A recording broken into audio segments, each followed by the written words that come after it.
Otra vez gracias por la presencia y la constancia. No se imaginan, vistos de este lado, lo que significa que ustedes estén allí con tanta militancia, diría.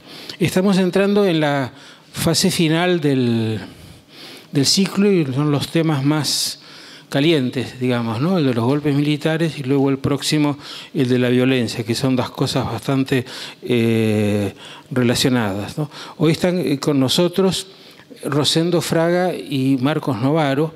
Los dos son historiadores y además de eso otras varias cosas, y tienen la particularidad de que ambos son analistas del presente inmediato y escriben regularmente. Ustedes seguramente los siguen en la prensa o en los medios. Y esto es bastante importante para un ciclo que, si bien habla de historia pensando en el presente y en los problemas del presente. Afortunadamente, los golpes militares hace tiempo que no están en nuestro presente y hay varias generaciones que los estudian como cosas del pasado, pero creo que para la mayoría de los que estamos acá son cosas que pasaron y que todavía nos rebotan, ¿no? El tema de los golpes militares, más allá de cómo lo encare cada uno de ellos, es bastante extenso y bastante variado, si se entiende por golpes militares, intervenciones militares en la política. Me parece que hay una época, hasta 1930 quizás, en la que los partidos políticos y las Fuerzas Armadas no estaban claramente diferenciadas, y cuando Bartolomé Mitre hacía una revolución en 1874 no se sabía muy bien si lo hacía como jefe de partido o como general de la nación, ¿no? Y creo que esto vale, esto de que son golpes, eran intervenciones cívico-militares, y poniendo en primer lugar la palabra cívicos, tanto la de 1874 como la de 1890, muy conocida, o la que encabezó Hipólito Yrigoyen en 1905, que si bien tenía su base en el Partido Radical, tenía un sustrato militar muy fuerte, ¿no? Y el golpe de 1930 tiene algo de ambos, porque desde un cierto punto de vista uno lo puede ver como la primera de lo que van a ser las intervenciones en el siglo XX de los militares, pero en la época probablemente fue considerado un episodio más de los golpes cívico-militares que tuvo un enorme apoyo y un enorme consenso en la sociedad civil y hasta participación de civiles en el golpe, y una participación militar muy reducida, participación efectiva, apenas 2 cuerpos del ejército. Y desde ahí en adelante es otra historia, es la intervención de la institución ya consolidada como institución cada vez más profesional, ¿no? Que como tal intervino en el año 43, en el 55, en el 66 y en el 76, ¿no? Nosotros le agregamos al título la pregunta, una de las posibles preguntas, hay otras, sobre quiénes son responsables, y esto que acabo de decir tiene algo que ver con eso, ¿no? Algo que ver en el sentido de que creo que no hay ningún golpe militar que no haya tenido algún tipo de apoyo en la sociedad, ¿no? O a veces directamente una invitación de algunos de los sectores políticos para resolver una crisis a la que no le encontraban la vuelta, apelando a un mesianismo cada vez más marcado de los militares, que estaban encantados de que los llamaran para resolver la situación, ¿no? Pero quizás otra pregunta interesante es ¿qué opinión ha quedado de esos golpes? Digo esto porque del golpe del 43 surgió el peronismo, surgió Perón como uno de los actores de ese golpe, y durante todo el periodo del primer peronismo hasta 1955, oficialmente desde el Estado se consideró que el 4 de junio de 1943 era el momento fundador de esa revolución nacional que continuaba Perón. ¿no? Pese a que Perón fue elegido muy legítimamente en 1946, siguió considerando que su origen estaba en 1943. Quizás ustedes, como yo, alguna vez cantaron una marcha que empezaba 4 de junio, olímpico episodio de la historia. No, jornada. Bueno, no, eso. Pero lo de olímpico episodio también estaba por ahí. Ya era una. Por supuesto, la del 55 es reivindicada fervientemente por los enemigos de Perón, y como los historiadores sabemos que la historia tiene sus vueltas y que a nadie se le niega una rehabilitación en algún momento, no me extrañaría que tanto la del 66 como la del 76 en algún momento sean, no digo rehabilitadas, pero sí reconsideradas, pensando con ojos puestos en el momento del golpe y no en lo que vino después, pensando en cuánto apoyo tuvieron las dos, por razones un poco distintas, pero con mucho apoyo, ¿no? Todo esto tiende a uno de los objetivos del curso, que es, en temas que tienen que ver con el presente, abusamos quizás de la opinión militante y del juicio, fueron buenos, fueron malos, ¿no? Y los historiadores proponemos una mirada un poco más comprensiva del pasado, que trate de pensar que la gente que hace cosas tiene sus razones y que esas razones no se dividen en buenas y malas, sino que hay una gama bastante variada. Y creo que este tema, al igual que los que hemos visto anteriormente, invita a una reflexión de ese tipo. Bueno, no les he preguntado cómo prefieren ordenarse, pero yo diría que empiece Marcos, que lo tengo más cerca. Entonces, primero tenemos las dos exposiciones de ellos y luego los comentarios de cada uno de ellos. Y le paso a Eduardo uno de los dos micrófonos. Perdón, Eduardo, me acostumbré a suplirte y seguí de largo. No, perfecto. Recuerdan que la dinámica son cada uno de los expositores 20 minutos, de ahí surgirán algunas diferencias que si no promoveremos amigablemente, y luego 10 minutos de cada uno de ellos de alguna manera en respuesta a lo que dijera el otro, y luego la dinámica de las preguntas. Solo quisiera agregar un dato histórico a lo que dijo Luis Alberto, que es que 2/3 de los argentinos que hoy viven nacieron después del golpe del 76, lo cual significa que los que hemos vivido un golpe de Estado somos 1/3 nada más. Todos tenemos alguna estamos canita. Todos acá. Y estamos. Bueno, muy bien. Así que Marcos, el doctor Marcos Novaro, comenzará con su explicación. Bueno, muy buenos días. Muchas gracias por la invitación. Y Luis Alberto ya en su introducción dijo la mayor parte de las cosas que yo pensaba decir, así que me he quedado un poco sin argumento.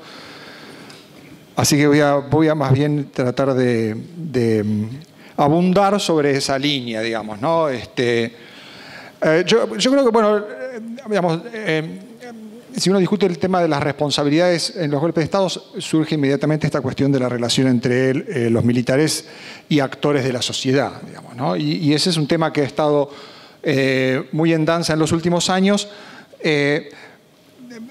Uno podría decir mal planteado, digamos, ¿no? Planteado con espíritu faccioso, ¿no? Es decir, busquemos saber quiénes son los actores de la derecha y los ricos empresarios que fueron los socios de, sobre todo, la última dictadura,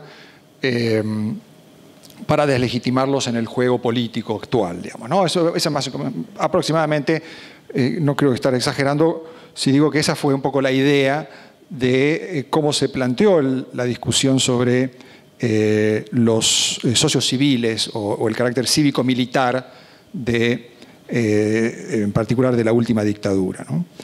Pero me parece que más allá del espíritu faccioso que está detrás, digamos, es positivo que se abra ese debate, digamos, ¿no? Entonces me parece que un debate mal planteado de todos modos puede dar un buen resultado y vale la pena tirar del hilo ese, digamos, ¿no? Tirar del hilo, porque si uno empieza a analizar con más detenimiento, las cosas se revelan más complejas y más interesantes, y ese espíritu faccioso me parece que en gran medida se disgrega, digamos, ¿no? Se vuelve bastante irrelevante, ¿no? Entonces, en la consideración de esta cuestión, digamos, hay que atender a una serie de factores, ¿no? No todos los golpes de Estado han sido iguales, digamos, ¿no? Y básicamente los golpes siguieron una línea que un poco adelantaba Luis Alberto recién, ¿no? De menor intensidad a mayor intensidad, de menores alcances en términos de reforma, de duración en el tiempo y pretensión de protagonismo militar, hacia mucho mayor protagonismo militar, alcances mucho más duraderos y una ambición, digamos, de durar en el tiempo y marcar una diferencia,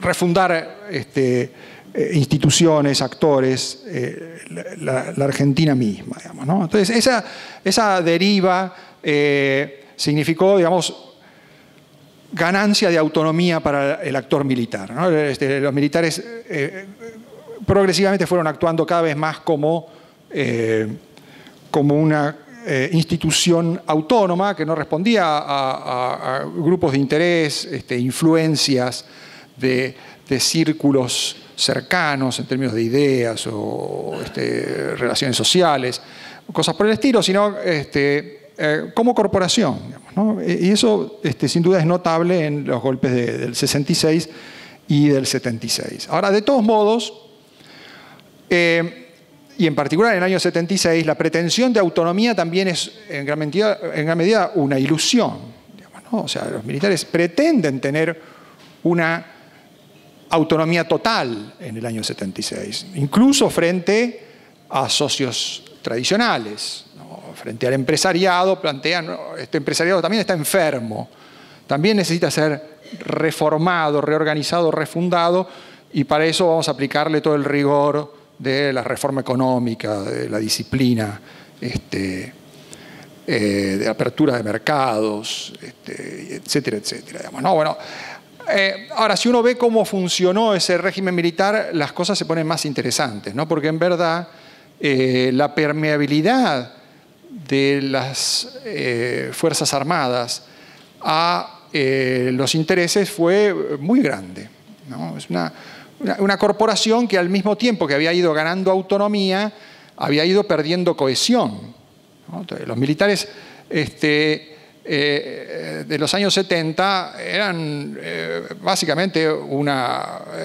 estructura de facciones enfrentadas con muy poca disciplina, con muy poco respeto a reglas de juego internas, y con ambiciones de lucha facciosa, por lo tanto también muy inmediatas, digamos, ¿no? Y eso llevó en determinados momentos incluso al uso de la violencia entre sectores militares, ¿no? Y permitió una porosidad del régimen a todo tipo de intereses. Entonces, lo que es curioso de esa última dictadura es que al mismo tiempo es el resultado de todo un proceso podemos decir, de maduración del actor militar, como un actor central de nuestro sistema político, y también de descomposición de ese actor, ¿no? Y en esa descomposición participan una cantidad de redes, de expectativas, de apuestas políticas, que van a llevar a la destrucción de la propia institución y del propio factor militar en el juego político desde entonces, ¿no? Entonces hay algunos ejemplos muy, muy gráficos de esto y me parece que son interesantes para advertir esta cuestión de la relación entre los militares y la sociedad, en particular durante la última dictadura, ¿no? Tal vez en el aspecto en el que más llamativo es esto, es en el que se supone que los militares más cumplieron con el principio de actuar como agente autónomo, que fue en el plan represivo, ¿no? En el plan represivo se supone que los militares fueron absolutamente cohesionados, delinearon por sí solos esa estrategia, la llevaron adelante con gran autonomía y podemos decir, digamos, entre comillas, eficiencia. Digamos, ¿no? Lograron el objetivo que se habían propuesto. En 2 o 3 años habían desaparecido a todos sus adversarios. Digamos, ¿no? Ahora, si uno analiza el modo en que se tomaron las decisiones y por qué se tomaron las decisiones de ese plan represivo, lo más interesante es lo presente que estaba la sociedad en la apuesta que los militares hicieron por una estrategia de represión ilegal. ¿Por qué era necesaria la represión ilegal? Porque hacerlo público suponía pagar altos costos en términos de opinión pública, ¿no? Básicamente el argumento de por qué era preciso las desapariciones forzadas en vez de detenciones y fusilamientos era porque fusilar era, en términos de imagen pública, muy costoso, ¿no? Y en eso influyó, sin duda, buena parte del contexto social que ya había probado previamente la tolerancia a las desapariciones, ¿no? Entonces, esto no quita en nada la responsabilidad de quienes tomaron las decisiones y ejecutaron esa estrategia, digamos que básicamente es criminal, pero sí invita a reflexionar respecto de los motivos por los cuales actuaron así, ¿no? El principal problema no es tanto la autonomía como el modo en que, utilizando esa autonomía, los militares estaban desarrollando una estrategia de legitimación social que tenía un reconocimiento efectivo en amplios sectores, no solamente cercanos al régimen, sino sectores en gran medida distantes o ambiguos respecto del régimen. Otro de los rasgos, digamos, muy llamativos y que ha sido analizado más en detalle y que empieza a ser analizado más en detalle a medida que empieza a descubrirse más sobre el modo en que funcionó institucionalmente el régimen, es la relación con el campo empresario, ¿no? Que me parece que es extremadamente interesante porque también hay una idea muy difundida respecto de cómo fue la gestión económica del período, que es extremadamente simplista, ¿no? Que sostiene que este polo militar encaró un tipo de estrategia económica que tenía muy pocos aliados domésticos, muy concentrados y socios externos, digamos, ¿no? Los que permitían el financiamiento de la estrategia reformista y de apertura de la economía, ¿no? Y básicamente la liberalización financiera como canal para hacer posible ese reformismo. Ahora, cuando se analizan el modo en que se tomaron decisiones sobre aspectos fundamentales de esa estrategia económica, salta a la luz una complejidad que pasa por completo desapercibida de esa mirada, por decir así, neoliberal del problema, digamos, ¿no? de la definición de esa política. En todo el periodo, y en particular durante los años de maduración del régimen, es decir, a partir del año 78, la CAL, la Comisión de Asesoramiento Legislativo, que dependía de la Junta, pero que tenía una participación muy importante de militares de las 3 fuerzas, activos y retirados, y relaciones con distintas oficinas del aparato público, tuvo un rol muy importante en canalizar negociaciones con distintos grupos de interés, en particular con sectores del empresariado. Y también otro mecanismo, digamos, que fue muy útil para canalizar esas negociaciones fue el sistema federal a través de los gobernadores militares, ¿no? Entonces, a través de estos 2 canales, el modo en que se negociaron las políticas económicas del periodo tuvo una gran complejidad, digamos, ¿no? Y supuso en muchos momentos conflictos entre sectores de las fuerzas que le dieron un cariz bastante inconsistente a la idea de una política de apertura comercial, a los planes de reforma del Estado y, en particular, a las estrategias para controlar el gasto público, ¿no? Eso explica, entre otras cosas, que el déficit público durante todo el periodo militar fuera extremadamente alto, ¿no? Junto con una política de estabilización y reformas, el régimen hizo mucho, podemos decir, populismo, digamos, ¿no? Un populismo orientado, obviamente,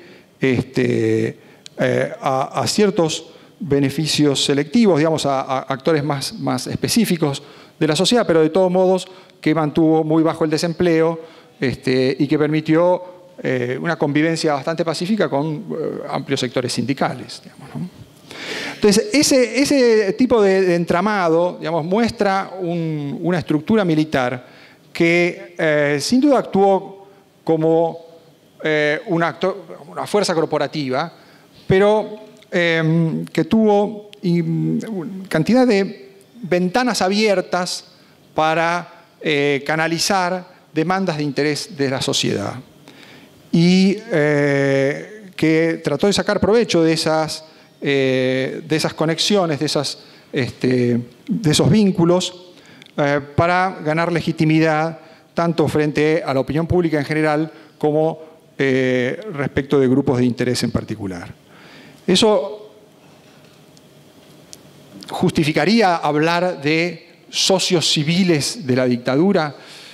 Bueno, en muchos casos esas relaciones eran claramente relaciones puntuales, digamos, ¿no? Relaciones de interés donde tanto empresarios como sindicatos, como otros actores medianamente organizados participaban de un juego político que primero había sido la pauta establecida durante décadas. En segundo lugar, consideraban que iba a durar probablemente también, si no décadas, por lo menos muchos años. Y era avalado por buena parte de los actores políticos que habían sobrevivido a las convulsiones de mediados de los años 70. Porque en ese entorno civil estaban muy activos también sectores de todos los partidos políticos, ¿no? Entonces, es muy difícil decir si esa participación implicaba una pertenencia al régimen, ¿no? Las fronteras entre el régimen y la sociedad eran extremadamente porosas y complican mucho la identificación de socios. La idea de que hay una distinción muy clara entre quienes podían colaborar entusiastamente, quienes participaban del sistema para lograr objetivos puntuales, porque era el modo de satisfacer esos intereses, y quienes percibían todos los riesgos que la situación implicaba, pero estaban obviamente compelidos por el temor a que cualquier alternativa quedara postergada por muchos años. Entonces, en esa consideración yo creo que es oportuno detenerse para poder discutir más razonablemente el modo en que durante años se fue consolidando en Argentina la legitimidad de los golpes militares y la expectativa de que en algún momento alguno de esos golpes iba a encontrar la forma de destrabar los problemas institucionales acumulados y iba a lograr crear una Argentina un poco más estable y medianamente en el futuro democrática. Bueno, eso es todo. Muchas gracias.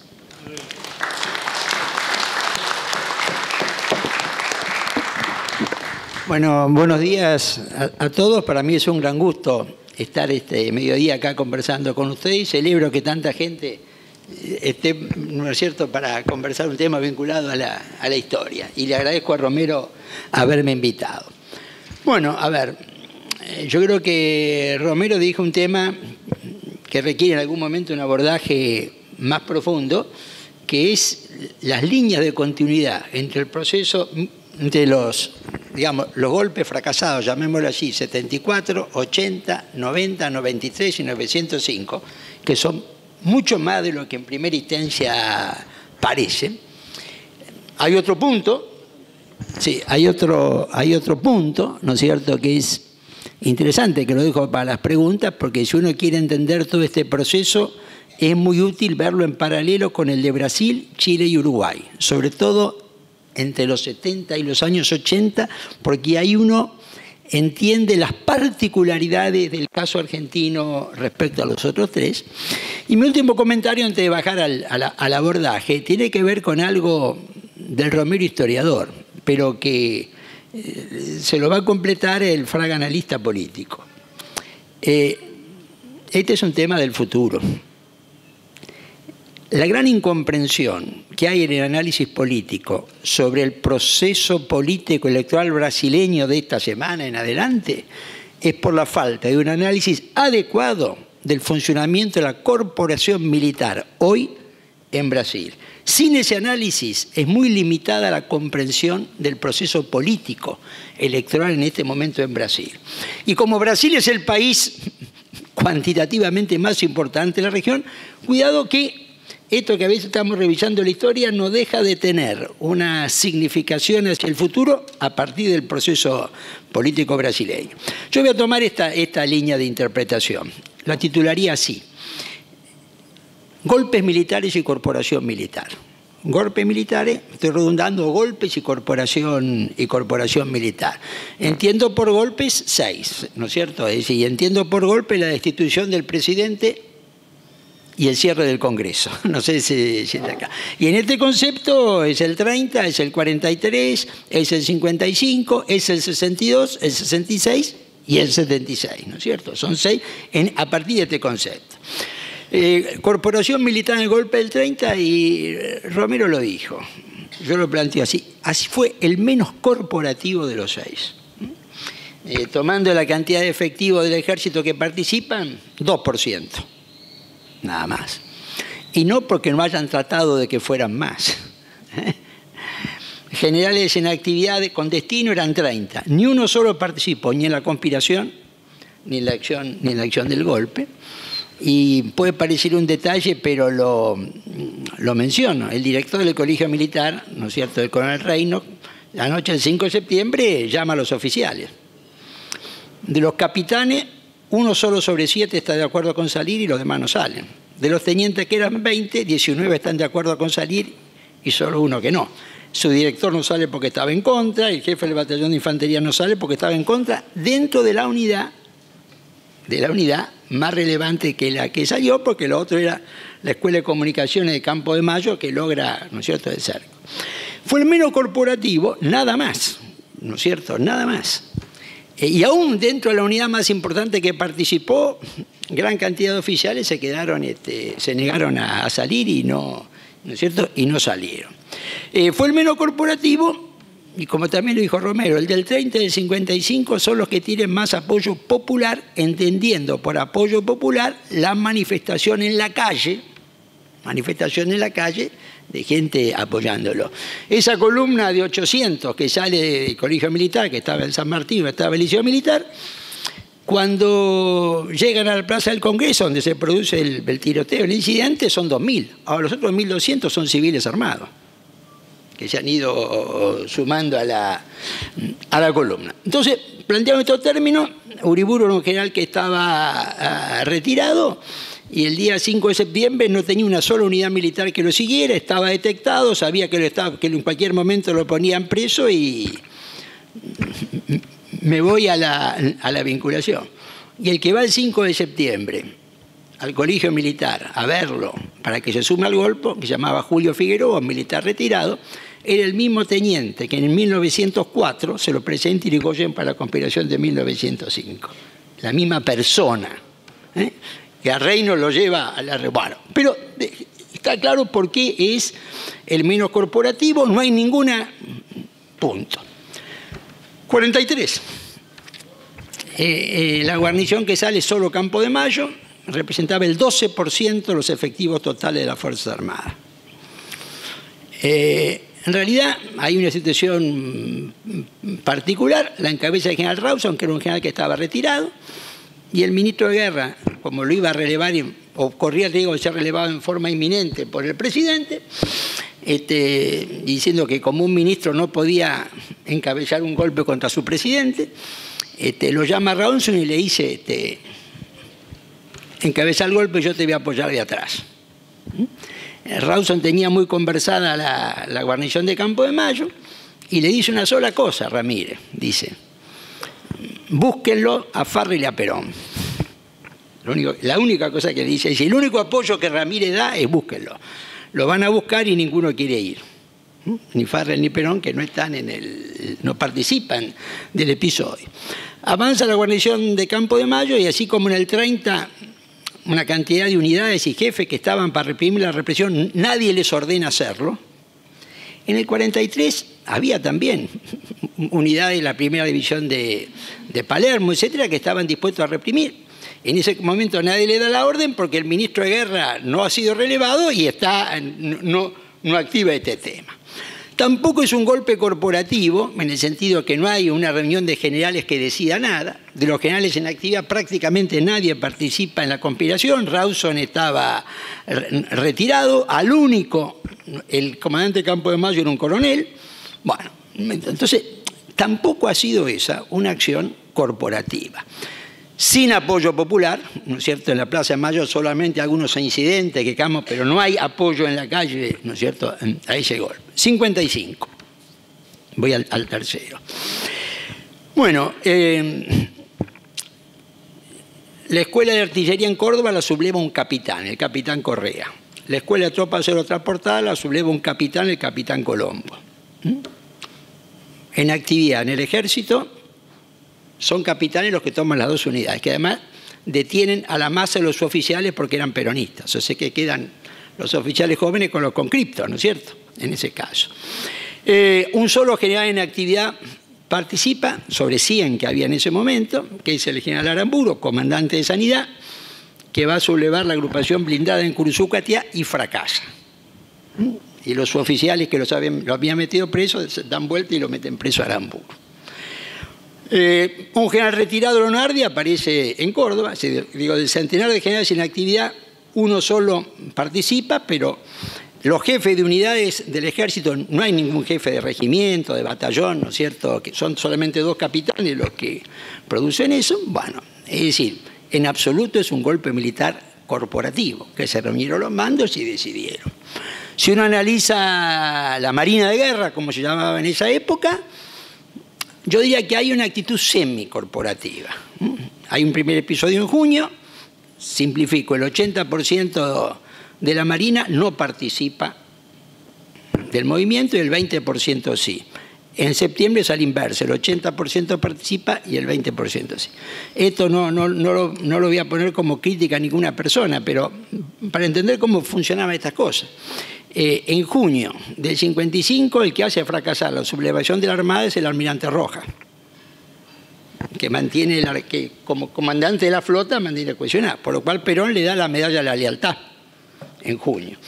En septiembre, y pasan 2 meses, ¿no es cierto?, es el que decide la acción casi corporativa de la Armada. Pero eso hay que verlo más como consecuencia de cómo se jugaban esos procesos. 55. Acá hay un detalle en el medio respecto a corporativo o no corporativo, y es que Perón crea en 1950 un cargo dentro de la estructura de la Fuerza Armada. Ya existía la aeronáutica militar en ese momento, en el 50, un cargo que hasta ese momento no existía, que era comandante en jefe de cada una de las fuerzas. Cargo en el cual quedaba el general más antiguo. Ese cargo en 1950 genera un germen corporatividad, yo lo llamaría, pero que en el 55 en modo alguno se expresa. 62. Ahí, en el 62, me encuentro la primera marca de la corporación, como tal. La primera marca de la corporación es que formalmente a Frondizi lo destituye los comandantes en jefe de una junta que no existía, ¿no es cierto?, formalmente. Pero en modo alguno, las Fuerzas Armadas habían actuado corporativamente en ese sentido. Tenían un grado de división, más de la mitad del ejército estaba en contra, el secretario de Guerra lo detienen, la Armada estaba en bloque corporativamente a favor, la Fuerza Aérea dividida, y tan dividido está todo eso que eso ocurre en marzo. En septiembre hay el primer enfrentamiento cruento dentro del ejército y en abril fracasa un intento de golpe, llamémosle así, muy antiperonista en ese tiempo. Ahí hay más muertos, 20 y pico, etcétera, etcétera. Es decir, hay una marca de acción corporativa, pero sobre Fuerzas Armadas muy divididas, con lo cual vemos en enfrentamientos muy importantes los meses siguientes. 66, quinto golpe. Yo digo que hasta acá el accionar corporativo escala un escalón. ¿Qué es lo que sucede, ¿no es cierto?, en ese momento? ¿Quién destituyó a Onganía? La Junta de Comandantes en Jefe. Los 3 secretarios militares son corridos al costado y Onganía asume la presidencia y elimina el cargo de secretario que antes era ministro de Guerra. Y ahí, desde el punto de vista funcional, se estructura la corporación. Pero es sobre una división muy profunda también en ese momento, ¿no es cierto? De 5 comandos superiores del ejército, 3 estaban en contra del golpe y solamente 2 a favor. Y los 3 que están en contra del golpe no reciben nunca una orden de actuar, ¿no es cierto? La Armada estaba en contra en ese momento, la Fuerza Aérea dividida, y nuevamente no hay una acción donde, digamos, si el comandante en jefe, general Pistanini, llamaba a los 5 comandos superiores, le iban a salir 3-2 en contra. Es decir, nunca hay una reunión corporativa para hacerlo. El sexto, el 76, voy llegando a los 20 minutos justo, ¿no? Bueno, el sexto. El 76 es el más corporativo, ¿no es cierto?, de las Fuerzas Armadas. La Junta Militar se constituye, voy a dar un detalle, no hay ministros, es decir, en el 73 no recrean los ministerios militares, que Onganía había disuelto, y eso tiene bastante que ver con el funcionamiento corporativo o no corporativo. Yo cuando esto se lo tengo que explicar a militares contemporáneos, les digo, mire, imagínense cómo funcionaba. Los 4 ministros de guerra más importantes de la primera mitad del siglo XX fueron todos coroneles en actividad, que le daban órdenes a los generales. Riccieri, Justo, Manuela Rodríguez, Perón. Hoy en día un militar que puedan poner de ministro un coronel en actividad es absolutamente impensable. Y ahí es donde uno visualiza lo que es un funcionamiento corporativo, ¿no es cierto?, o no corporativo.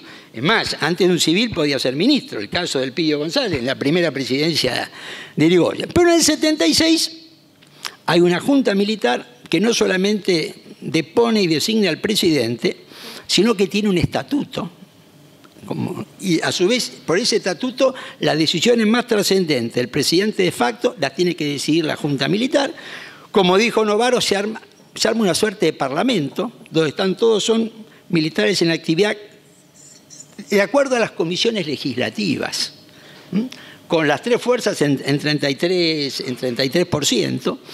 Se definen, las provincias son la mitad del ejército, 1/4 parte de la Armada, 1/4 parte, ¿no es cierto?, de la Fuerza Aérea Marina. Los ministerios se reparten también, ¿no? Es decir, y está bien, el ejército tenía los más vinculados a la política interna, interior, trabajo, pero la Armada tenía relaciones exteriores, tenía acción social. Es decir, ahí se toma el poder en forma, para mí, corporativa. Puesto en esto, ¿no es cierto?, y para ir sacar una conclusión. Yo tomo los 6 golpes militares y el accionar corporativo va de menor a mayor. Es decir, es mínimo en el 30, es máximo en el 76. Hay escalones en el 62 y en el 66 en la dirección de un mayor accionar corporativo, y el 43 y el 45 los encuentro en una zona gris, pero no hay una acción tampoco, ¿no es cierto?, corporativa.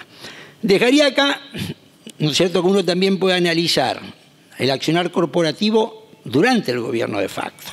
Ahí cuando uno compara con Brasil, Chile, Uruguay, encuentra la gran diferencia. El problema es que, y Novaro lo señaló, es decir, es muy débil el accionar corporativo de la fuerza más en los gobiernos de facto. Yo esto lo mido en destitución de presidente de facto y sublevación militar contra los gobiernos de facto. Y yo tomo el proceso 66-83 y tengo la destitución de un presidente de facto que es Onganía, donde la acción corporativa se quiebra porque es dividido, la destitución de otro presidente de facto que es Levington y una sublevación en noviembre del 71 de la Brigada Blindada 1 en la provincia de Buenos Aires contra el gobierno de facto de Lanuse.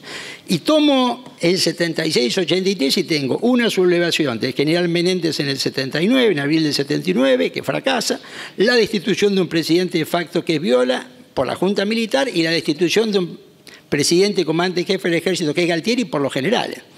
Este tipo de proceso en Chile, en Brasil y Uruguay nunca se dio. No sé si está claro. Esta inestabilidad interna que lo que estaba reflejando ante todo era la falta de cohesión de las Fuerzas Armadas, ¿no es cierto?, como corporación. Bueno, dejo acá. Muchas gracias.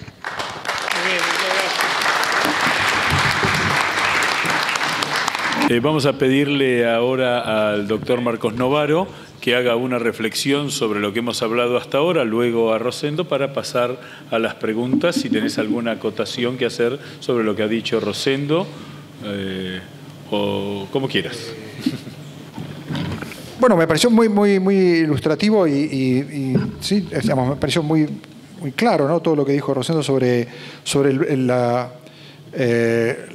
formación de esa corporación militar, digamos, como actor. Ahora, yo creo que tal vez el debate puede estar planteado en estos términos, digamos, a ver cómo lo ve él, digamos, ¿no?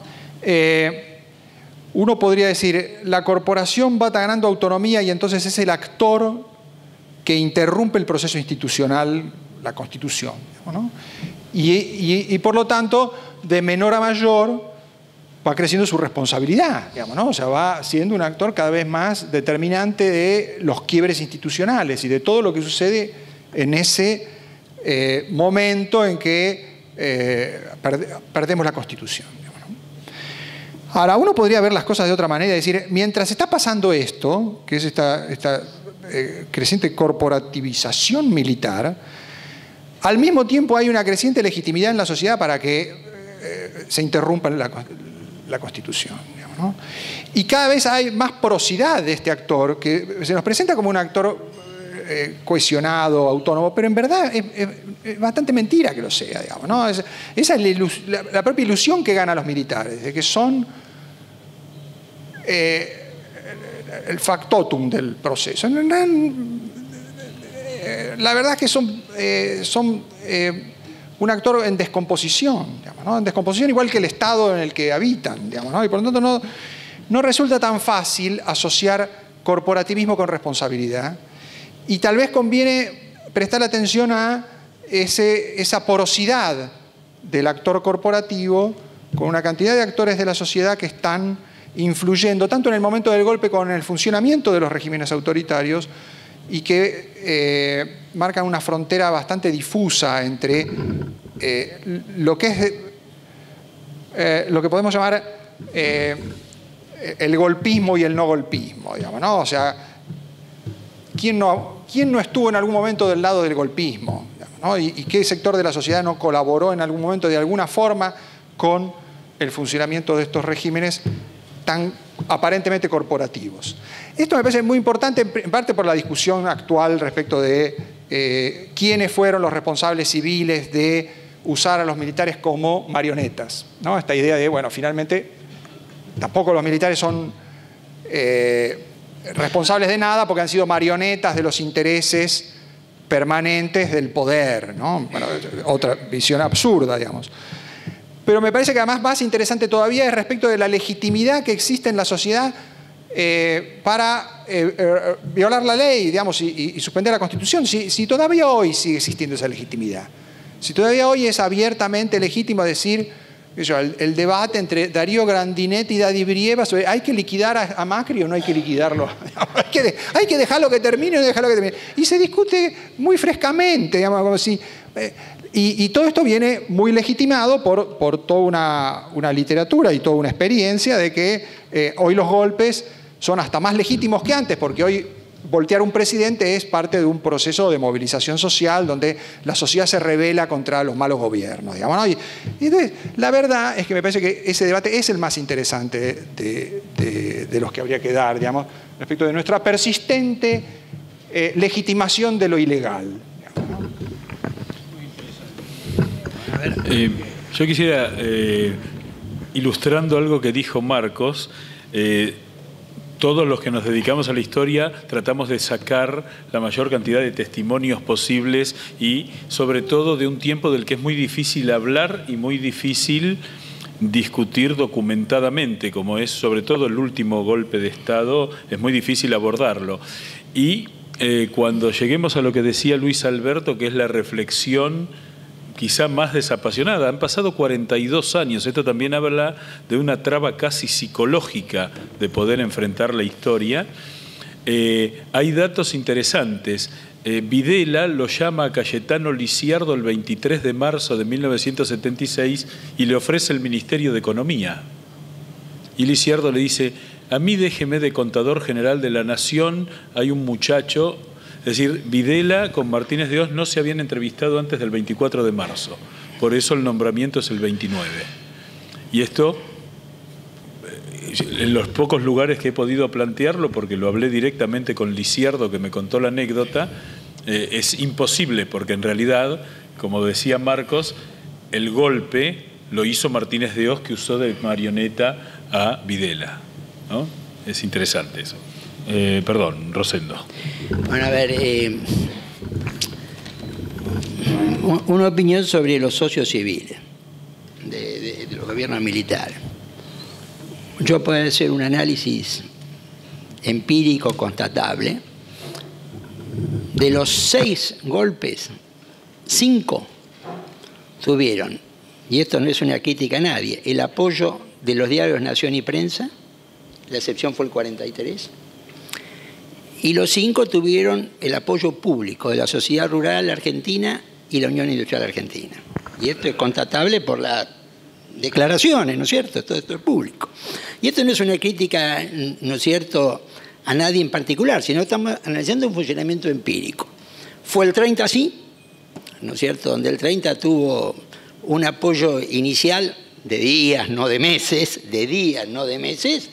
prácticamente total, salvo el irigoyenismo. Fue así el 55, la prensa no existía, pero en cuanto lo rehabilitaron, no sé si está claro, ese es el punto de vista. El 62, cuidado que la caída de Frondizi fue muy apoyada a nivel de factores de poder y grupos de presión, incluso de Ilia, los grandes diarios, ¿no es cierto?, apoyaron, las entidades empresariales, y el 76 también. ¿No? ¿Qué es lo que quiero decir? Uno, hay una línea. Ahora, los aliados políticos se cruzan y son circunstanciales. Acá no hay una misma coherencia. El radicalismo, o el grueso del radicalismo, fue golpista contra Frondizi y legalista con Ilia. A su vez el frondicismo fue a la inversa. El frondicismo fue legalista con Frondizi y golpista contra Ilia. ¿No es cierto? Y el peronismo, bueno, fue legalista en el 55. Yo diría que fue golpista en el 62 y en el 66. Esta es una... podemos discutir, pero así viceversa, ¿no es cierto? Y si uno hace una historia, ¿no es cierto? Y Perón es una persona, no es una institución. Es golpista en el 30 como capitán y en el 43 aparece en el contragolpe contra Rawson, diríamos, Perón en ese momento. Es decir, Entonces yo todo esto lo puedo, y tomo el sindicalismo y puedo hacer un análisis y lo veo que, ¿no es cierto?, yo diría, es pro golpe en el 66, es antigolpes en el 55. Es decir, en los otros actores, partidos políticos, sindicatos, es mucho más variada la línea de alianza. Pero 5 sobre 6 tiene una alianza. Hay un trabajo de investigación muy interesante, un general que estaba retirado, Raúl Romero, donde él analiza sociológicamente la composición de los gabinetes de los gobiernos militares, donde los gobiernos militares extrajeron sus ministros en los 6 golpes militares.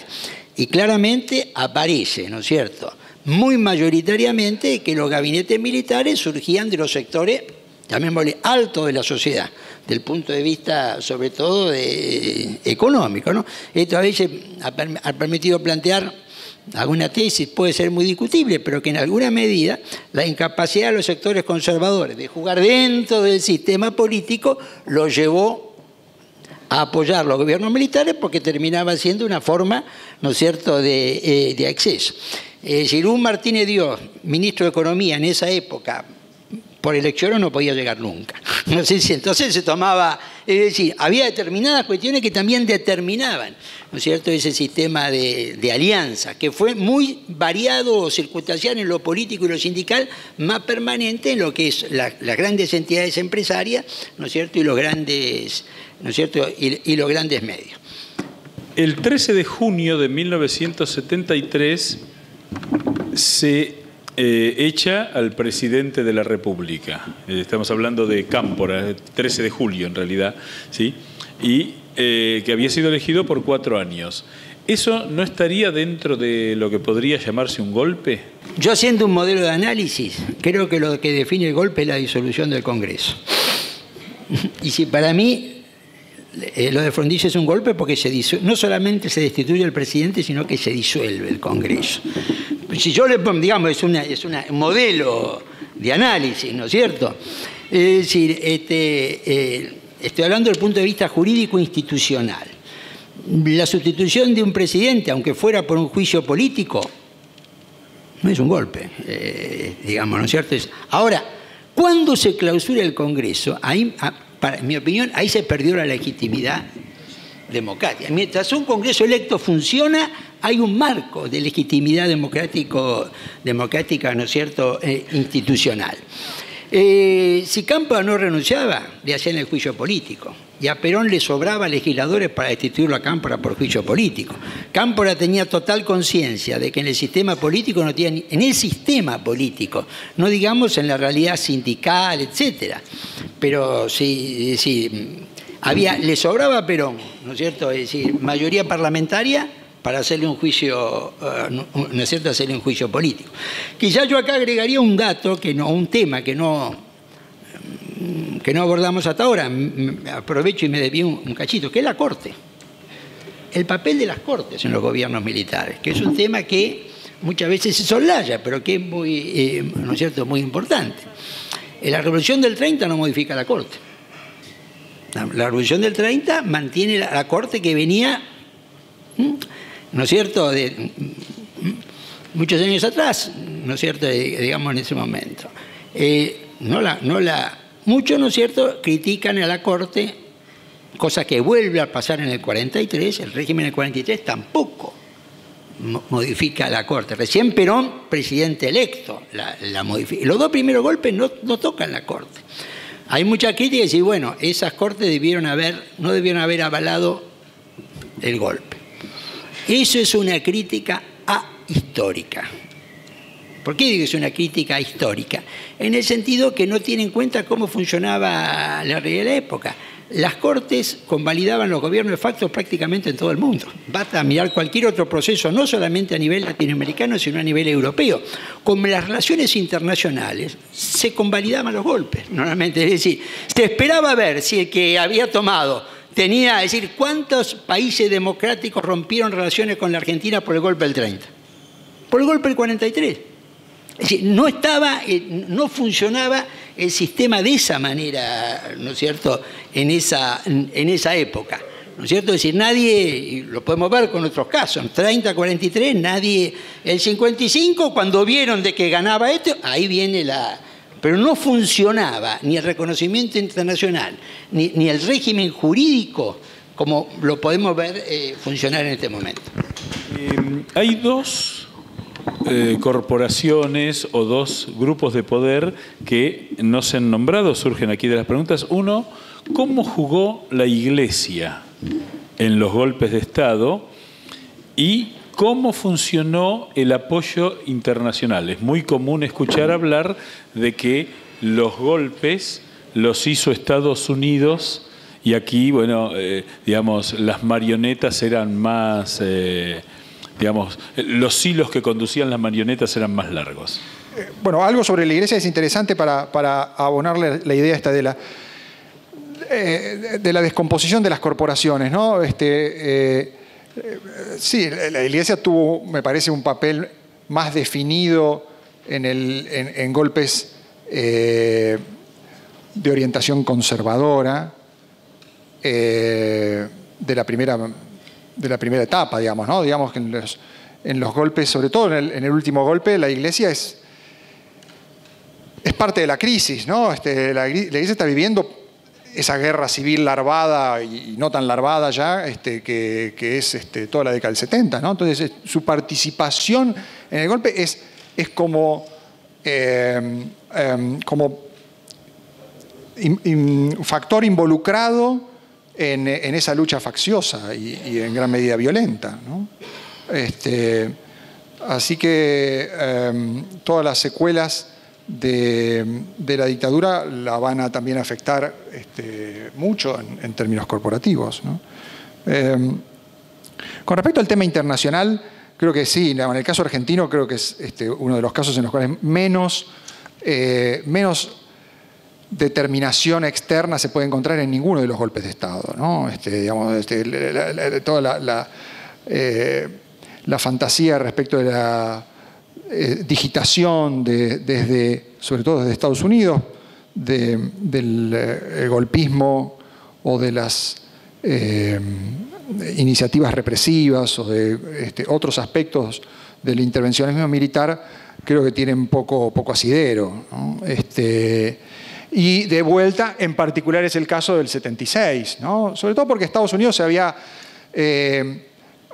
quemado con leche con el golpe del 73 en Chile, ¿no? Entonces, eso está bien documentado por los documentos desclasificados cuando uno los lee con detenimiento, digamos, ¿no? Porque es interesante lo que se ha difundido de los documentos desclasificados, sobre todo en las interpretaciones que tratan de abonar la idea del intervencionismo norteamericano, son algunas entrevistas entre funcionarios argentinos y Kissinger y algunos otros diplomáticos norteamericanos donde supuestamente avalan el golpe, ¿no? Pero si uno ve en detalle las conversaciones es muy interesante porque los norteamericanos le advierten a los argentinos que van a tener problemas, que ya las cosas no son tan sencillas, que va a haber mucha tensión del Congreso norteamericano, obviamente, sobre lo que ellos hagan y sobre todo en materia represiva.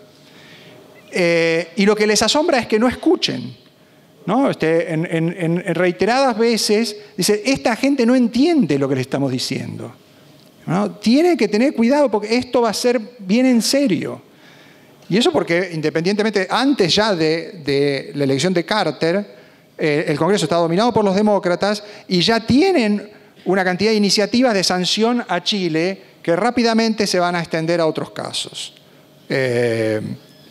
Así que sí, yo creo que en eso hay, digamos, mucha fantasía, mucha manipulación de los datos, de algunos datos históricos y sobre todo en los últimos tiempos la pretensión, digamos, de identificar a Argentina con otros casos latinoamericanos donde efectivamente la diplomacia de Estados Unidos tuvo un papel, en algunos casos, muy protagónico en los golpes, ¿no?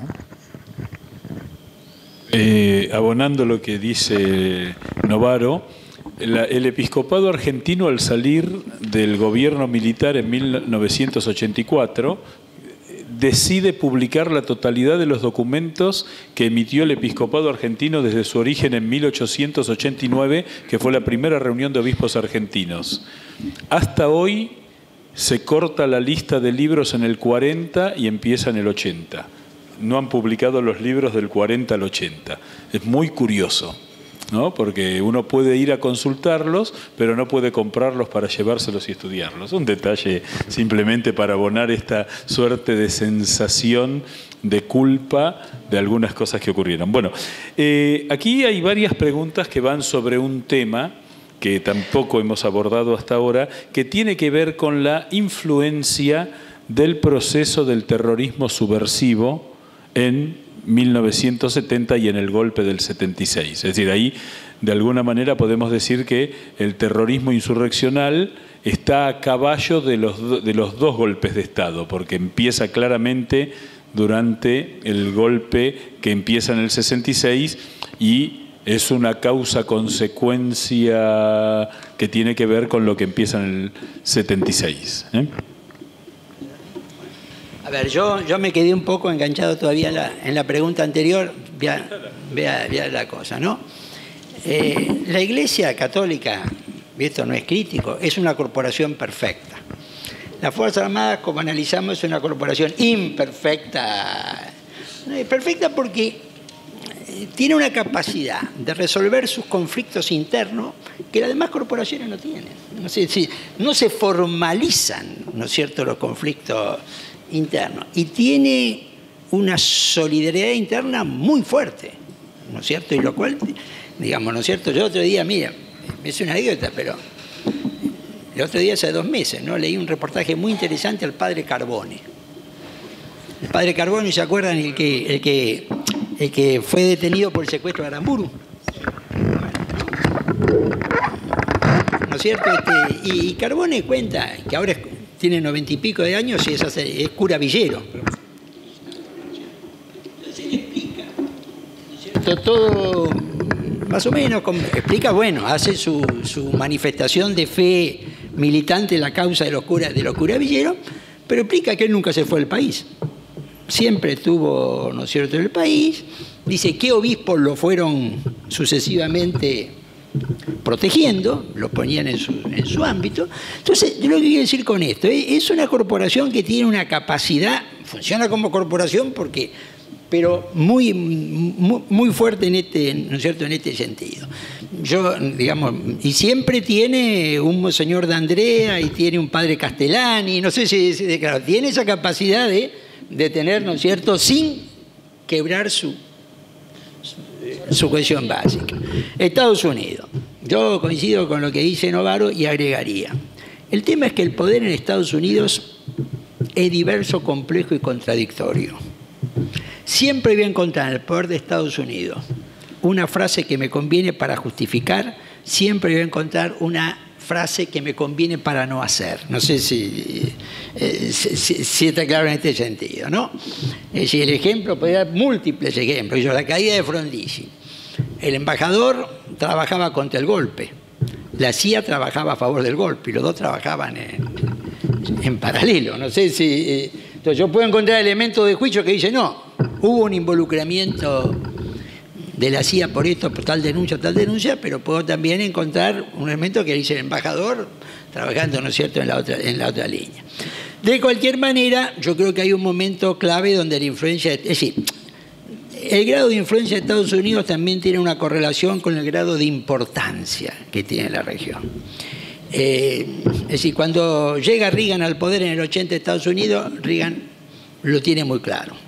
Hay que democratizar América Latina, porque nuestro objetivo principal es derrumbar la Unión Soviética y en ese derrumbe de la Unión Soviética tener dictaduras militares en América Latina nos resta vigor moral en el cuestionamiento. Y ellos deciden, ¿no es cierto? Escúcheme, y eso es clarísimo, es decir, el embajador Slaudeman, que había producido el primer proceso de democratización que era Perú, porque en el año 80 teníamos de 10 países sudamericanos, 8 tenían presidentes militares, 8. Y toda la democratización se da en un momento donde la política, Slaudeman, ¿no es cierto?, termina su función en Perú y lo trasladan a Argentina para articular una solución política, y ahí cuando ellos se deciden a empujan, y la democratización de América Latina, si uno lo analiza en términos globales, es previa a los procesos que tienen lugar después en Europa ¿no es cierto?, en Europa Oriental. Pero en ese momento había un interés estratégico. Entonces el poder de Estados Unidos opera, paradójicamente Reagan produce la democratización, que para mí jugó un papel importante en ese momento en América Latina, que Carter no había producido. No por un problema ideológico, sino que no tenía prioridad, la prioridad estratégica que tiene después, ¿no es cierto?, para Reagan, no por un problema de valoración. En el último, yo creo que yo señalé, el 76 fue el más corporativo de los 6, en una escalada hacia la corporatividad, llamémosle de una manera. Y la guerrilla, llamémosle así, jugó un papel muy importante en esa cohesión, ¿no es cierto?, que se da. ¿No es cierto? Es decir, la guerrilla jugó un papel muy importante con un momento muy preciso, donde se produce, yo diría que hasta, opinión, ¿no?, hasta mediados del 74, la opinión predominante de los militares era no intervenir en nada. No intervenir en golpe, no intervenir en el tema de la guerrilla.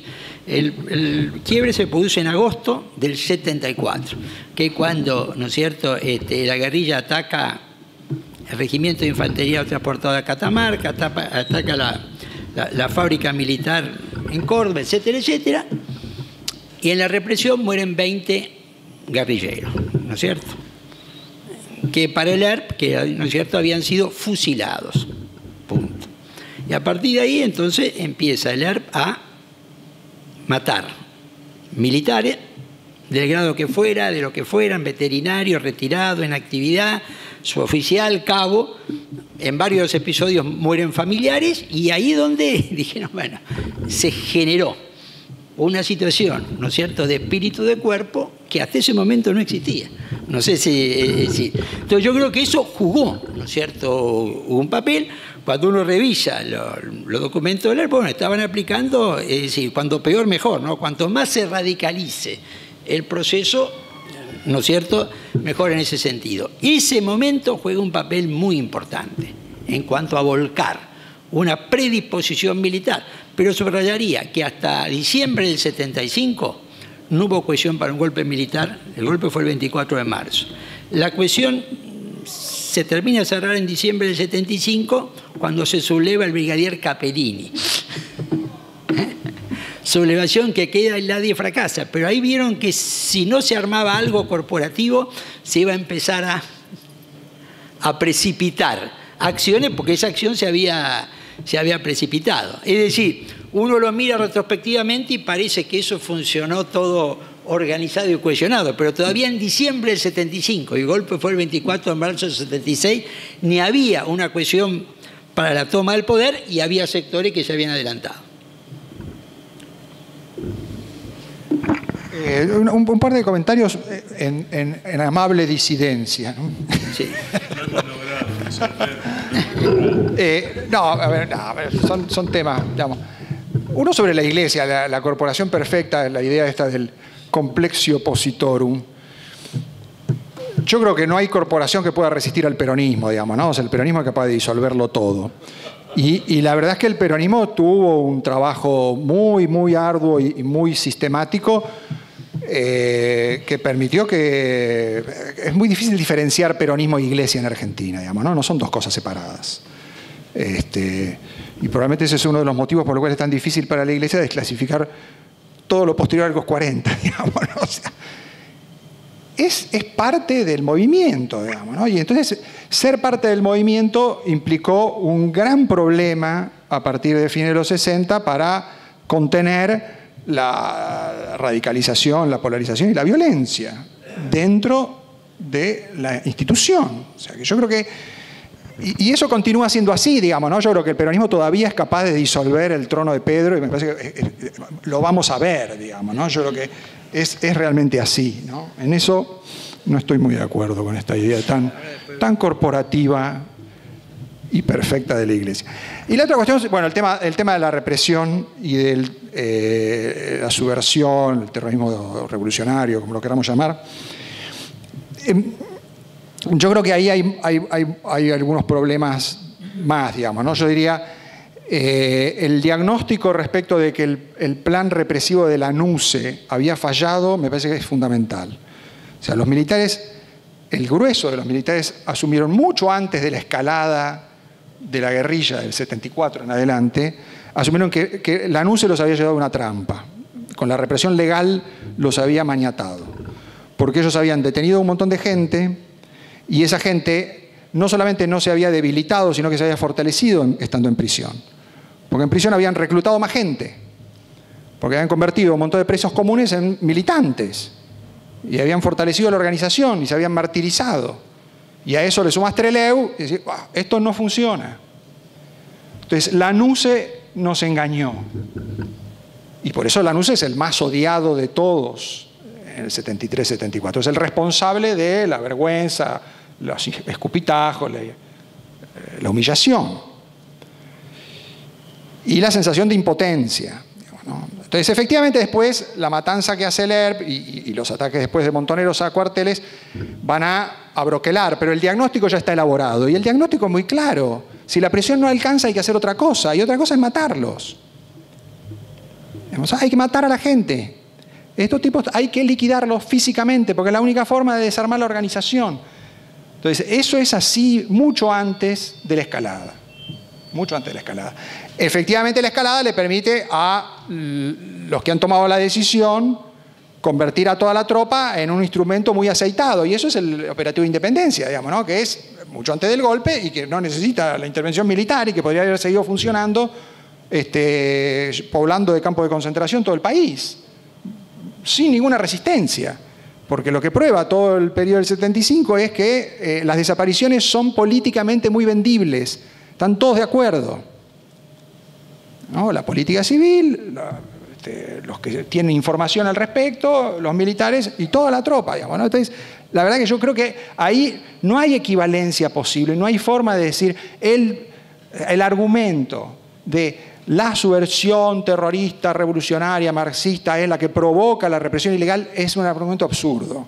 Es absurdo y además está desencaminado en términos políticos y morales, no sirve para nada, digamos, ¿no? Yo creo que hay que terminar con esa discusión, hay que plantear las cosas más en serio y analizar por qué la represión ilegal fue una gran estrategia política.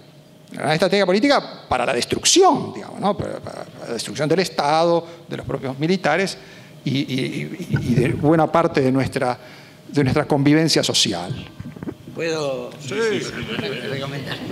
Déjeme hacer un agregado antes de que se pase lo de Marcos, en el mismo sentido, con un pequeño matiz. A mí me parece que el proyecto de Lanuse, con la creación de la Cámara Federal Penal, los juicios, la Cámara Federal Penal le decimos en la universidad.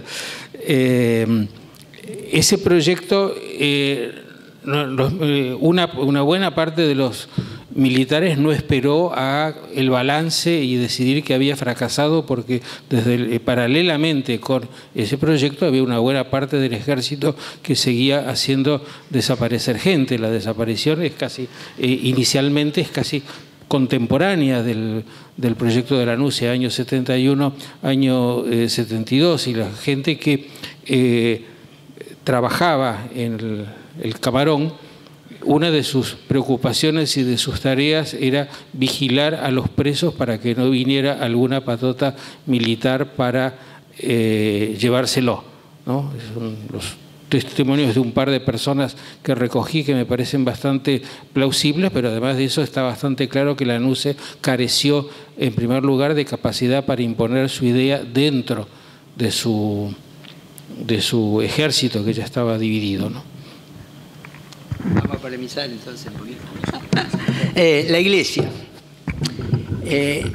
Lo que sucede en la Iglesia argentina pasa en toda la Iglesia latinoamericana.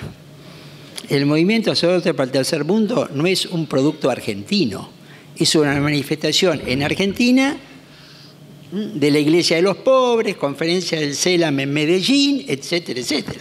Y en todos los episcopados de América Latina se generó ese tipo de tensión.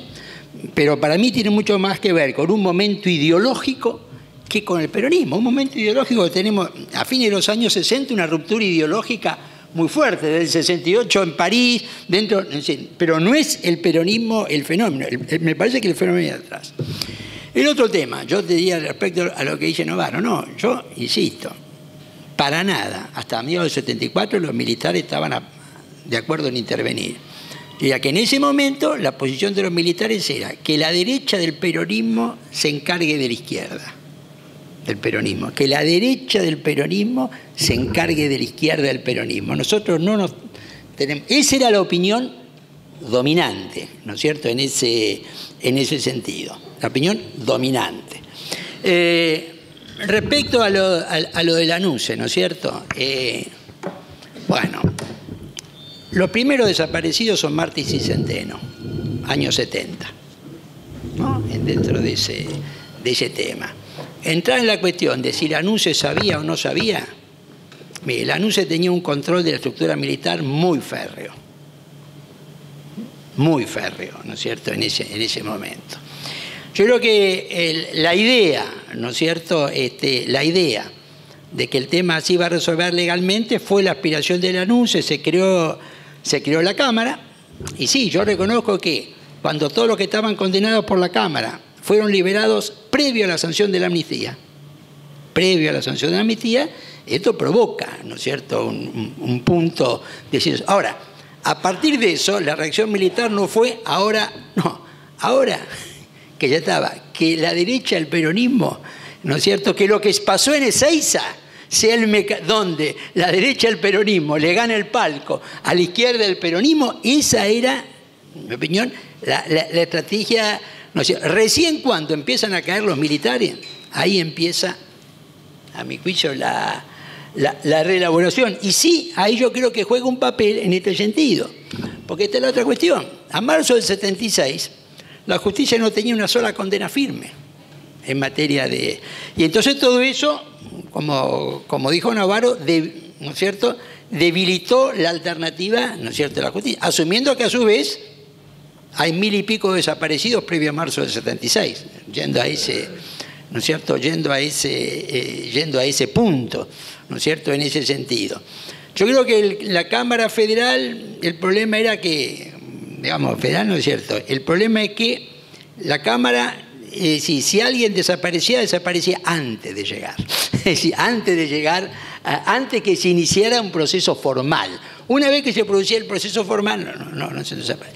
Pero creo que toda esta década que va del 70 al 80, ¿no es cierto?, es una década, es muy difícil de entender o comprender de una visión, ¿no es cierto?, sin ponerse, ¿no es cierto?, en el momento.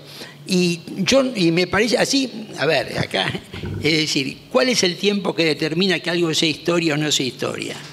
A mí me parece que no hay un tema cronológico, 10 años, 20 años, 30 años, 40 años. Depende en alguna medida de ¿no es cierto?, de la historia. El 55 se transformó en historia muy rápidamente, ¿no es cierto? Ya aparecían los testimonios, hablaban, ¿no es cierto?, muy rápidamente. La violencia de los 70, bueno, y acá Romero hace un gran esfuerzo, se hace muy difícil el abordaje histórico todavía hoy. A mí me gustaría sumar en el tema de la Iglesia, interesante la visión de Marcos. Yo creo que no va a ser posible que acaben con el trono de Pedro, pero hay un dato que es interesante, que es que la Iglesia considera que en realidad el peronismo es como un hijo rebelde. Es decir, la mayoría de los obispos te va a decir que no es que la Iglesia es peronista, sino que los peronistas son hijos de la Iglesia, ¿no? Que no es sutil a veces. Y está el hecho del Concilio Vaticano II, donde hay un personaje, la historia de la Iglesia argentina ha sido estudiada o clericalmente o muy puntualmente, ¿no? Esta es mi impresión. Sanata, que se ha dedicado a eso, lo puede hacer porque vive en Bolonia. Entonces dice, viene 3 días, dice una serie de cosas acá y después se va a dormir a Bolonia, lo cual le resulta fácil. El jefe de los conservadores que quiso voltear el concilio era el arzobispo de Buenos Aires, Monseñor Cayano. Monseñor Cayano no aceptó el Concilio Vaticano, no renunció cuando se lo pidió el Papa, lo boicoteó a Aramburu. Es muy interesante, si uno habla con Carbone o con alguno de los curas que estuvieron ahí, que hablan maravillas de cómo Aramburu protegía a los tercermundistas en Buenos Aires. Cuando la imagen pública que ha quedado de Aramburu es el chacal que acompañaba las matanzas, ¿no? Por decirlo amablemente. Entonces, hay un tema donde yo creo que los historiadores nos debemos un compromiso, que es, como bien dice Rosendo, no se aborda, del 70 para acá, es muy difícil el abordaje histórico, pero es quizá el gran compromiso, porque hay cosas en los documentos. La fractura que tiene la Iglesia en la conferencia, en la reunión de la Conferencia Episcopal en el 72, que es donde a Pironio prácticamente lo expulsan y después se tiene que ir a Roma, le va a pedir al Papa que lo proteja. Es un episodio que no se conoce, que la Iglesia no presta la documentación. Yo he pedido ver las actas, son de los pocos documentos que no te dan. Entonces, hay toda una serie de cosas que permite imaginar que es mucho más compleja, y ahí sí hay que luchar contra la corriente social que ha simplificado todos los debates. Están los buenos, los malos, no hay ni siquiera mediocres, ¿no? En todo este tiempo, y bueno, y tiene que ver con todas estas cuestiones. Sigo con las preguntas. Esta es una pregunta para ambos, o para los tres, o para los cuatro. ¿Corremos peligro de que vuelva el mecanismo de los golpes militares a ser una alternativa política? Nunca digas nunca. La rapidez en agarrar el micrófono no se notó. Yo lo agarré para pasar. Sí, sí. A ver, yo haría lo siguiente. Permítame, yo lo planteé al principio. ¿Qué está pasando en Brasil? ¿Qué está pasando en Brasil, no es cierto, en este momento? El personaje clave es el general Vilas Boas, que es el jefe del ejército. Que lo puede seguir por tweet porque le opera, con lo cual, ¿por qué? Pues es un sistema de comunicación que le permite llegar directamente hasta el último soldado, digamos, porque hoy en día, en todo ese tipo de cuestión, y es el verdadero articulador del partido militar. ¿Y por qué digo partido militar? En un momento, es decir, el capitán paracaidista retirado Bolsonaro empieza a buscar candidato a presidente, a vicepresidente, y después termina poniendo al que le sugiere el jefe del ejército, el general Morao se llama, el general que se retiró el año pasado y que era el presidente de lo que venía a ser el círculo militar de ellos, candidato a vice. Hay 42 generales retirados en la lista de Bolsonaro. Esto es inédito. Inédito, ¿no es cierto?, en este sentido. Y cuando el general Vilas Boas públicamente dice Lula no puede ser candidato, no sé si yo veo ahí un funcionamiento totalmente, fuertemente corporativo en este momento de los militares brasileños. Me parece que el jefe de la corporación no es Bolsonaro, el jefe de la corporación es el general Vilas Boas, que es, además uno lo puede seguir por su tweet y su discurso, ¿no es cierto?, en todo. Ahora, eso opera sobre una sociedad, que es el otro tema, sobre una sociedad. 48% de los brasileños hoy en las encuestas son partidarios de un gobierno militar. Digamos, es decir, todo ese fenómeno, esa militarización de la política, porque ahí yo veo funcionar como pocas veces en el mundo un partido. Es decir, se han transformado en un partido político los militares, y en un partido político que puede ganar o perder. Y me temo que cuando Bolsonaro dice, si yo pierdo es porque me hicieron fraude, nos está poniendo por delante un escenario de crisis institucional, no sé, digamos, en ese. Entonces, todo esto se da en un contexto, ¿no es cierto?, muy particular, donde los brasileños, ¿no es cierto?, cuando Bolsonaro dice al policía que mata a un delincuente hay que premiarlo. Por eso, ¿no es cierto?, uno dice Bolsonaro es imposible, porque critica a los afrobrasileños, subestima a las mujeres, ataca a los gays, ¿cómo puede ganar en Brasil? Bueno, lo que sucede es que hay determinados fenómenos, es decir, no es que Bolsonaro va a ganar, es que no podemos descartar que gane, porque todas las encuestas, la segunda vuelta, está ganando Haddad entre 4 y 6 puntos, no por 20 o 15 o 25 puntos que dice que esto es irreal. Ahora, eso así, eso que está dando en Brasil, es un tema, digamos que, porque Brasil, además, esto no está pasando en Paraguay, está pasando en Brasil, que es el país, ¿no es cierto?, más importante de la... ¿Esto quiere decir que lo de Brasil va a tener influencia en otros países? No necesariamente, no necesariamente. Pero entonces, sí, hace 6 meses para mí, pensar que Brasil iba a estar en este escenario político hubiera dicho improbable. No sé si... improbable, ¿no es cierto? Es decir, que un personaje así... Entonces yo reconozco que Bolsonaro tiene una cuota de antipolítica, tiene una cuota de nacionalismo, pero la parte militar de su estructura y su rol, ¿no es cierto?, es para mí es la clave. Y se me dice, bueno, ¿quién es el que ahí? Es el general Vilas Boas, el que, en mi opinión, ¿no es cierto?, está manejando toda esa operación política.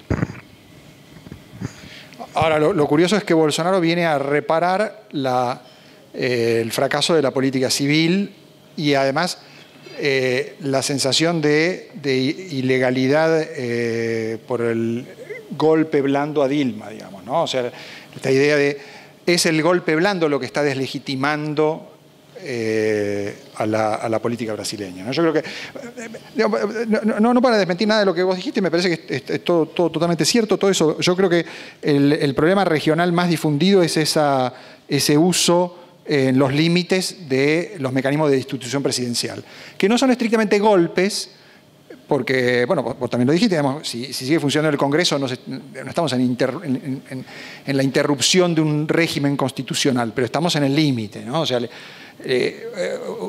y los actores de esos golpes blandos, o llamémoslos, digamos, crisis presidenciales, en general no son los militares, ¿no? Son partidos políticos, grupos muy movilizados, a veces redes mafiosas y corruptas, y son esos los temores que hoy yo creo que tienen más asidero en Argentina, ¿no? O sea, uno dice, ¿cuál es el riesgo que hay de acá al año que viene? Que se junten algunos de esos factores para generar una situación de crisis institucional donde la salida del presidente no sea inverosímil, digamos, ¿no? Y una vez que no es inverosímil es donde se corta el hilo porque es el eslabón más delgado, digamos, ¿no? Vos no podés cerrar el Congreso, pero sí podés echar al presidente, digamos, ¿no? Ahora, yo agregaría el lavallato.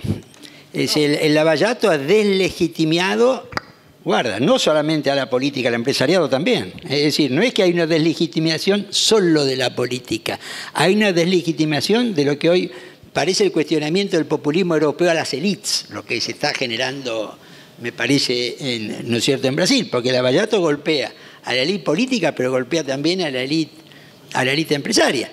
Y el candidato del empresariado, que no era un mal político, en mi opinión, fracasa porque es el candidato del empresariado. ¿No es cierto? El caso de Alckmin, ¿no es cierto?, el gobernador de San Pablo, porque ser hoy el candidato del empresariado en Brasil es una connotación negativa. Perdón, voy a insistir con la pregunta. ¿Es posible un golpe militar en la Argentina? Porque hablamos de Brasil, pero... Mi respuesta categórica es que no. ¿Por qué? Es que no. Es que no porque...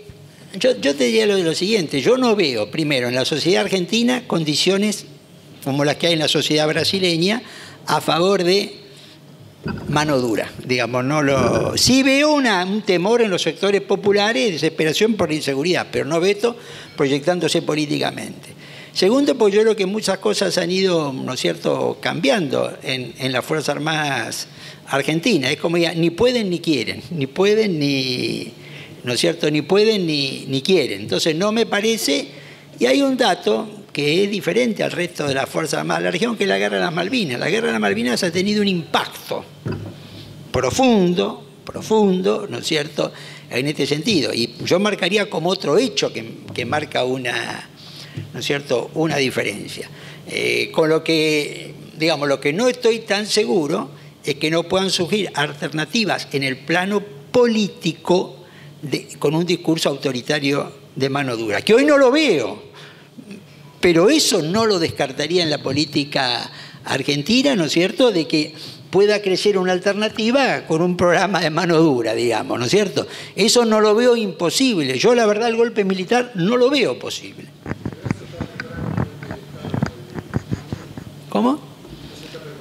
Bueno, pero en realidad, recién Novaro hizo me parece una... No, pero no fue un golpe de Estado, eso fue un golpe de Estado es lo que definió Rosendo. El golpe de Estado se cierra el Congreso y se interrumpe la Constitución. Fue, sí, digamos, están en los límites del uso ilegal de la movilización y de la quita de respaldo de la fuerza de seguridad y de la conspiración política. Ahora, todo eso está en el límite de la legalidad, ¿no?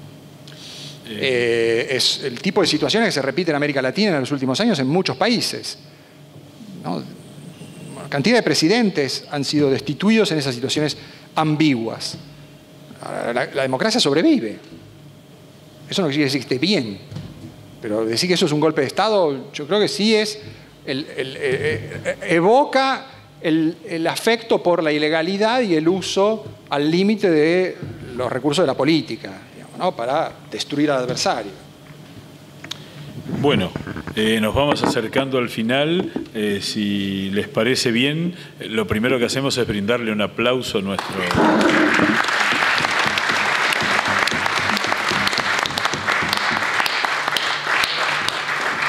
Es muy interesante cómo en el comienzo de la charla hubo como dos abordajes diferentes. Uno, basado en la relación de los militares como los actores del golpe y la sociedad, ¿no? Donde lo que Novaro sostenía es que con el paso de los años los golpes se fueron haciendo más extensos. La ambición política de los militares fue creciendo, la ambición de los objetivos políticos del gobierno fue creciendo y a partir del último golpe de Estado hay un deterioro en el golpe que fue de actuación más autónoma, que tuvo mucha atención a lo que opinaba a lo que pasaba en la opinión pública y que actuó en la economía, pero a partir de un apoyo exterior económico, de una concentración en pocos actores económicos argentinos y en un acuerdo con los sindicatos que fue manejando la situación. Generalmente llamar socios civiles solo se podría aplicar en algunos casos. Ahora, en el caso de Rosendo Fraga, estuvo muy bien, a mi entender, ver que primero hubo una larga lista de golpes fracasados, 1874, 1880, 1890, 1893, 1905, y este abordaje que va contra el ombliguismo argentino de observar lo que pasa en la Argentina en el contexto, ¿no? Nosotros solemos analizar muy históricamente y fuera de la geografía todo lo que pasa en la Argentina.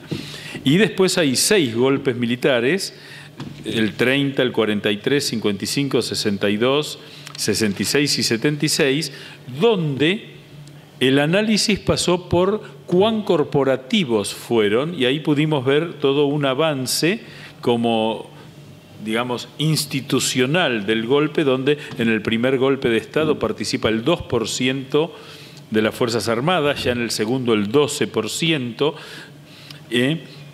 después en el 55 es el menos corporativo prácticamente de todo, aunque con un apoyo de la Marina, y aquí aparece la Marina como un actor importante en un golpe de Estado por primera vez en toda esta larga lista, y luego cuando ya se constituyen más corporativamente los golpes de Estado, es donde se empiezan a producir conflictos internos, azules y colorados en el 62, las destituciones de Onganía y Livingston, y luego la destitución de Viola de Galtieri, con un detalle importante que pocas veces se recuerda históricamente, que es que cuando se produce la destitución de Galtieri, la Marina y la Aeronáutica se retiran del gobierno, es decir, queda gobernando solo el Ejército, que solo sobre ese final de 1 año y medio, esa es una reflexión que la Argentina o los historiadores podemos hacer,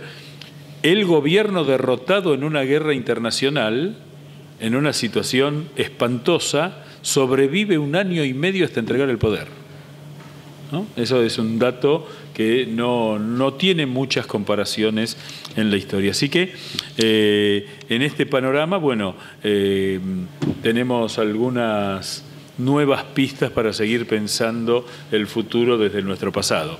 Luis Alberto. Solo un pequeño comentario y un anticipo. El pequeño comentario es si todas las revoluciones del siglo XIX tienen una lógica que no es exactamente la del golpe militar, aunque hay militares que tratan de tomar el poder, pero hay muchos civiles y tienen propósitos, yo diría, más civiles e institucionales que de ruptura de las instituciones. La revolución del 90 fue derrotada efectivamente, pero como se dijo inmediatamente, la revolución ha sido derrotada, pero la presidencia ha muerto o algo así, o está vencida, y bueno, si el objetivo era cambiar el presidente, se puede decir que lo logró, ¿no? Un poco más especulativamente diría que la revolución de 1905 fracasó, y creo que nadie, ni el propio Irigoyen, creía que una cosa de la magnitud y difusión, era absolutamente sabido que estaba haciendo eso, podía sorprender al gobierno, pero mucha gente piensa a la vez que esa revolución fracasada activó los mecanismos para que el sector reformista del gobierno pudiera avanzar con la reforma electoral que luego fue la ley Sáenz Peña de 1912, ¿no? La lógica de estos movimientos no es tanto la del triunfo o la de la victoria o la derrota, sino cómo operan en la opinión pública. Bueno, es una pequeña acotación que va en contra de mi idea de armar un tema sobre los golpes militares sabiendo que eran tan heterogéneos. La otra cuestión es, nos hemos introducido, creo que las preguntas han ido mayoritariamente en ese sentido, en el tema de la próxima reunión, que es la última, que es el tema que a muchos nos obsesiona y que efectivamente no terminamos de enfriar lo suficiente como para mirarlo históricamente, que es el tema de la violencia. Porque hemos hablado de algo que tiene que ver con la preparación de uno de los contendientes en esta historia dramática. Creo que la vez próxima lo vamos a ver del otro lado y trataremos de integrar las dos visiones. Bueno, entonces nos vemos creo que es el 30 de octubre, el último martes de octubre, con lo cual cerraremos el ciclo. Hasta entonces.